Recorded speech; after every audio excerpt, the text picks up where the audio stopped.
Prime sa pagtulong sa pagbuo ng event. Yun. Aurora, magingay!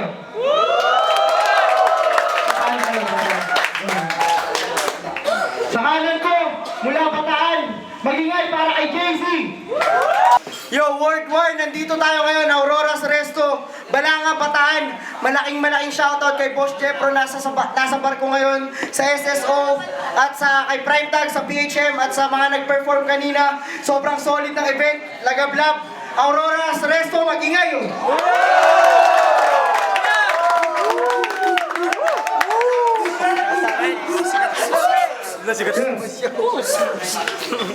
Sa kanan ko, mula Maribeles, Bataan pa, mag-ingay para kay Zay!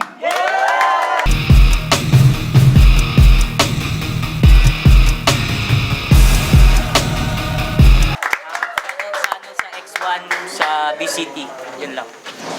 Sa kaliwa naman, dumayo pa, mula Pampanga, mag-isa, mag-ingay para kay Daiso! Nga pala, Erwin Icao Morales, Angelo Di Matula, RJ Salas, Nate Di Vera, yung source ko sa ganja, si Mike, at si Mary Ann Gabriel Marimla.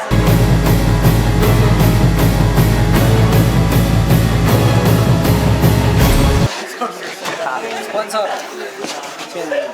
Bro, huwag mo kailangan hirap. Nanalo sa coin to si Daiso, una daw si Zay.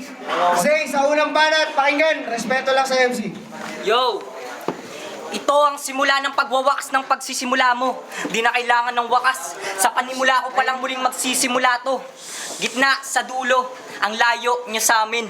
Mahina na ulo, ang layo mo sa akin. At di ba komedyante ka raw? So nagpapasaya ka ng tao para magtawanan sila. Ngayon alam ko na kung ba't binigay ka sa akin ni Nico. Para pag tinalo kita, may tawanan sila. Laughter is the best medicine, kaya imposible kang maging sick. Kasi ikay nagpapatawa, hindi magkakasakit. Kung akala mo na kapag papasaya ka, mali. Kasi kung ano nakakatawa, yun na nakakasakit. Yes. Diba? Kita nyo? Umandar na naman. Yung katangahan mo, yung tinutukoy ko, hindi sasakyan. Saan ka ba naman kasi nakakita ng taong matapos tawanan, hindi nasaktan? At ano po bang pwedeng tirahin sa'yo, sir? Yun po bang pangalan mo? O kaya naman po, dahil sa pangalan mo? O kaya naman po, dahil sa pangalan mo? Ayos na sana, kaya lang may sira ka na. Kaya di na kita pwedeng sirain. At pasalamat ka po, dahil so yung virgin mong pangalan nagkaroon ng karanasan ng aking tirahin. Ha? Pero kung sabihin, bastos ako, saksi ang iba. Kaya nga may po, di ba? Kasi ginalang kita. Gagawin kitang katawa-tawa. Total gusto mo magkaroon sila ng pinagtatawanan. Ewan ko na lang kung makuha mo pang magpatawa kapag yung tawa nila, ikaw na yung pinaglalaanan. Hindi ko naiisiping magiging maganda ang laban. Nakakatawa lang. Paano ka magpapadama ng makakasakit sa akin kung ang gagawin mo ay magpapatawa lang? Sa tingin mo, paano ka namin seseryosohin kung ikay puro pagpapatawa lang? Kapag sinabi niya tatalunin niya ako, huwag kayong maniwala. Komedyante, in short, nagpapatawa lang. Yes. Ha? Kasi rin to, addict siya sa droga. Sinabi ko yun pero di ibig sabihin tinapakan kita. Pasalamat ka pa nga, di ba adik ka? At least nung sinabi ko yun, tinamaan ka pa. Wow! Kasi para ka lang alak. Pagkasama ka sa banding, maraming nasusuka sa'yo. Di ba nakakatuwang isipin, komedyante ka pero walang natutuwa sa'yo? Tangina mo. Unang banat kay Daiso, pakinggan. Yo! Tinira mo yung pangalan ko, say. What can you say, say? Eh, yung pangalan mo, say no to drugs? Ha? Sa damo, say? O di kaya, maging idol ka na ng bayan? Say. Okay. Pre, kamusta? Nakapaganda ka na ba? Sa laban natin na to, magtatanda ka na, kaya tandaan mo ako, magiging tanda ng pagkatalo mo. Tandang patanong pa rin pala sa'yo ang matalo ako. Hindi na matututo to, dahil tumadang paurong na ang gago na to. Bata pa lang ako, pero magulang na. Ikaw hindi ka pa sinisilang, nagkulang na magulang mo sa'yo. Kaya imbis na siyam, kulang ka ng 3 buwan. Kaya kulang ka sa kaalaman, lagi ka pang nagugulangan. Wala ka nang pinag-aralan, hirap ka pa pangaralan, kaya hirap ka magkapangalan. Kasi, puta, buti pa mami, may utak. Kaya paano mo akong uutakan ng aking utak? May sariling utak yan.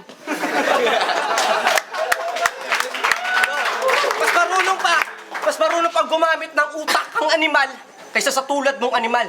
Tignan mo nga, Hindi na bumalik mukha mo? Kakahiram mo ng mukha sa aso? Tapos prinsipe ka mo? Walang kastilyo sa Bataan, gago. alam kong baguhan pa lang ako sa ganitong klaseng obra. Pero di ko lang sa papel binakat ng tinta. Pati sa puso't isip mo, Say, tinatuko pa. Kaya Say, ako ang hudyat ng iyong huling hantungan. Gutom lang ako kaya kita pinatulan. Sa wakas, makakakain na rin ako ng MC na Bataan. Bataan Hip Hop Movement. Movement na kayo niyan. Ultimong si Tipsy D, hindi kayo kayang suportahan. Bataan! Bataan! Bataan ang lugar na pinakamalayo sa Kabiasnan. Kaya huwag kang magtatangkang dumayo sa amin. Makakamag-adik ko pag titripan ka lang. Kaya Say, hanggang Bataan ka lang. Hindi natataas ang tas sa trago mo sa akin kasi Say, ikay Bataan ko lang. Time. Tay! Alam ba na, JJ? Bakit? Nalikot, tahimik lang. Yo, sabi niya walang kastilyo sa Bataan. Tangina, nagkamali ka, gago. Magkakaroon nun kapag gumawa ako ng buhanging kastilyo. Oo. Yo, pagkayari nito wala nang aasahang breadwinner ang family mo. Kasi loser ka na. Ang ibig kong sabihin after this, di ka na makikita ng family mo because you gonna lose your tanga. Makikilala ka lang naman kasi kapag na-discover ka na. Magiging sikat lang ang pangalan mo kapag na-discover ka na. Para mo lang ako binigyan ng pagkakataon. Nagkamali kang mapatrouble sa akin. Parang basketball.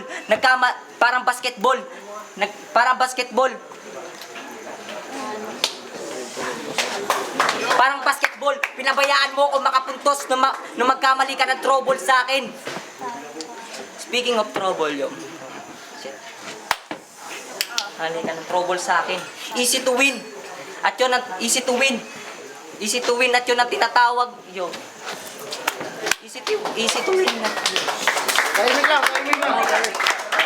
Easy to win at yun ang tinatawag na fast break. Pinabayaan mo kung makapuntos, kaya thank you sa fast break. Kaya maingay ka man na parang makina ng oldies truck. Sa paglaban mo sa akin, hindi ka magiging matunog like oldies truck. Kasi hindi magiging mabenta ang pakalunya like all this truck. Kasi puro mura ka lang, wala kang kwentang pakinggan like all this truck. Yung sulat mo parang itsura ng girlfriend mo. Di na mapapaganda. Iiwanan kitang baog para yung katulad mo di na madagdagan pa. At ang tulad mo may konti, di na makapagparami. Pero salamat sa panalo ko, ang tulad mo may konti, di na nakapagparami. Magandang gabi, kaibigan. Pasensya na sa yung pangit na naging araw. Tapos ka na sa akin, mabilis pa sa lalong madaling araw. Tapos ka na sa akin, mabilis pa sa lalong madaling araw. Yun tayo. Tay! Alam ba na kay Daiso Bayan, sa likod, tahimik lang para... Tatayo ka ng kastilyo. Simple lang, putangin na mo, tatapakan ko. Tapos, sinasabi mo basketball. Pag kinantot kita, tangina ka sa puwet, basketball. Yo, puta, walang kwenta. Sabi ko naman sa'yo, Say, mag-practice ka. Tangina, ang yabang mo na. Dati kung di ako tatae, hindi kayo kakain ng iyong ina. Nakakabobong isipin kung bakit sa akin to tinapat. Kahit itodo mo na lahat ang mga linya mong mabigat, hindi pa rin yan sapat pagkat di kita katapat at iba ang bulag sa mulat. Ang lahat ng mga taong galit sa'yo, sa akin magpapasalamat, lalo na kapag binaon na kita ng buhay doon pa mismo sa Mount Sabat. Tangina, kaya wag ka na mag-rap. Maganda na sana ang takbo ng hip-hop. Napasukan pa tayo ng poke ng inang K-pop. Lahat akin tatahakin, makuha ko lang ang aking hangad. Umaga, tanghali, gabi sa pagsusulat nagbababad. Desperado na ako sumikat kaya handa na akong mabilad. Ang makikipagsagupaan, yan ang matagal ko nang hinihintay. Di na ako natatakot kahit kanino, nakahanda na akong mamatay. Partida, iniwan ko pa yung bayag ko sa bahay. Masarap manggago ng gago gamit ang liriko. Kaya wag mo akong ginagago. Bago mo pa ako ginago ko na sarili ko. Sasaksihan ng mga tao kung paano man narantado ng bata dito. Say, tanga ka ba? Hindi na nga dumating yung kalaban mo tapos sa freestyler lumabang ka pa. Talo ka pa. Tangina ka. Tuwang-tuwa si Gago. Meron na rin siyang mahusay na makakarap. Papatikin kita ng kumpleto Ricardo liriko na merong magic sarap. Ang tamis ng tagumpay, di mo matatanggap. Nakikirap lang to, kaya wag ka na magpanggap. Bataan hip-hop movement. Walang mo na hip-hop!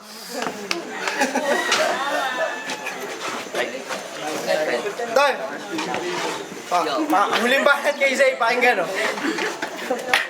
Yo, kung si Tipsy D, tagos sa globo, ako tagos sa kabilang mundo. Kadakuha ng anggulo sa akin, tsak na matatakot ka. Parang kinunan mo ko ng litrato, katabi ng multo. To be honest, wala kang laban sa akin. Mapa sa itsura o mapa sa isip. Sa sobrang lawak ko nga, para na ako may mapa sa isip. Kaya, wag mo na subukang humabol kapag tumakbo ko sa iyong isipan. Dahil wala ka ng lupang matatakbuhan kapag humukay ako na makahulugan.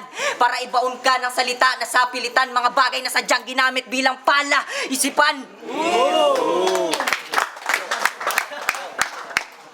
Sukatan pala ng lalim yung gusto mo. Dapat di ka na nag-rap, nag-diver ka na lang. Malupit ka mag-deliver. Sukatan pala ng lalim yung gusto mo. Dapat di ka na nag-rap, nag-diver ka na lang. Malupit ka mag-deliver. Halata nga, mukhang driver ka naman. Speaking of lalim, yung lalim mo walang kwenta. Hindi kayang magpalubog, parang Dead Sea. Ako ang katapusan ng mga letra mo. Oo, katapusan. Di lang basta say, tawagin mo kong Deadly Z. Tawagin mo kong Deadly Z. Idol mo si Sinyo. Idol mo si Sinyo? Kaya pala nagkomedyante ka. Kaya lang pangit yung kinalabasan. Nagmukha kang pangit na replika niya. Ngayon basag ka sa akin pagkatapos subugin. Di ba gusto mong magpausok? Pes babasain kita ng laway pagkatapos sunugin. Mga lines ko pinaghahandaan, inaabangan, parang pasukan na naman. Mga lines mo di pwedeng gamitin, kailangan baguhin, parang lisensyang paso na naman. Ha? Di ba gusto mong makilala ka? Eh di sana nagsuot ka na lang ng name tag. Di ba gusto mong makilala ka? Eh di sana nagsuot ka na lang ng name tag. Walang kwenta yung stage na to. I can pick all the points. Parang game bag. Ang ina, time. Time! Huling banat kay Daiso, pakinggan, oh. Idol ko daw si Sinyo. Okay lang. Ikaw tangina mo, idol mo si Tipsy. Yung ginaya mo, ngipin niya lang. Yo. Tapos sabi mo ako mag-driver. Ba't di ka mag-tumbling diyang gago? Joke lang. Wala akong pakialam kung ano man ang bagay na meron ka. Kung sa hantungan nakaligtas ka, sa lagablab sa akin makikrimit ka. Lahat ng bataan, si Say sagipin na. Mahahalata tayo dito kapag si Say nangamoy pa. Sisindihan kita sa gadanggang buto. Hindi kita titigilan hanggang sa ikay maging abo. Salamat sa gamit, Sir Nico. Makakasindi na rin ako ng masamang damo. Ang lakas ng loob mo. Buti, dumating ka. Kahit na alam mong ikay matutusta sa akin, tapos ka. Prinsipe ng X-Man. Ulul, masusunog ang itinayo mong imperyo sa itatayo kong impyerno. Ano? Naiinitan ka na ba? Ngayon napasubo ka na sa akin, ako sa'yo napapawisan na. Kaya nakakabobo na tong bobo na to. Sa dinami-daming bobo sa mundo, ikaw lang ang pinalad na mapiling pinakabobong tao. Ano yung sinabi mong, di mo ako masisilayan kasi di mo ako matatanaw? Sige nga, ipaliwanag mo nga. Kahit itanong mo yan sa summa cum laude, tangina ka, maintindihan ka kaya? At masyado kang nakakahiya. Ang pamasahing pinamasahe mo patungong kabanatuan, hiniram pa ng walang hiya. Tangina, ganyan na ba kayo kahirap sa bataan? Dapat yung alaga ng lolo mo na baboy, manok, kambing, tupa, ibinenta mo na lang. At wag mong dinadamay si Tupac. Ha? Kapag lahat kami rito naging zombie, ikaw lang ang maliligtas. Ikaw lang ang di namin kakainin kasi ikaw lang ang walang utak. Kapag ang mga Kapampangan lumalaban, laging sinasabihan ng Pampangas best to sino. Utang ina. Pampangas best ako. Kami, di kami to sino. At time na ako, dalhin nyo na sa Maribels to. Time! Mag-iingay para sa laban na yun, oh. Okay, World War, laban Daiso versus Zay, Pampanga versus Maribeles Bataan. Ang boto, 4-1, ang panalo, si Daiso.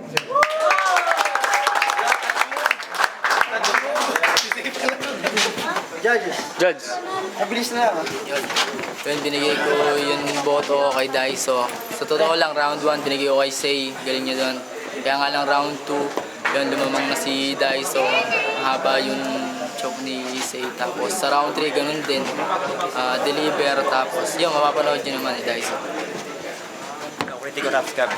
Yung binigay ko ay kay Daiso yung round 1. Kaso nga lang, masyado ni choke sa round 2. Kaya kay Daiso pa rin ako.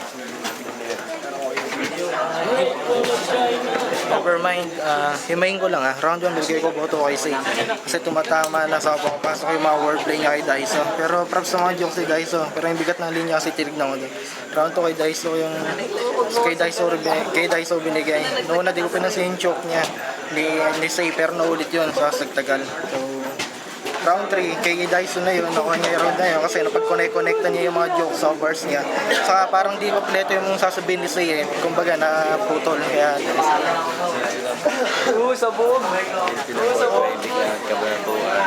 Binigay ko lahat kay Daiso.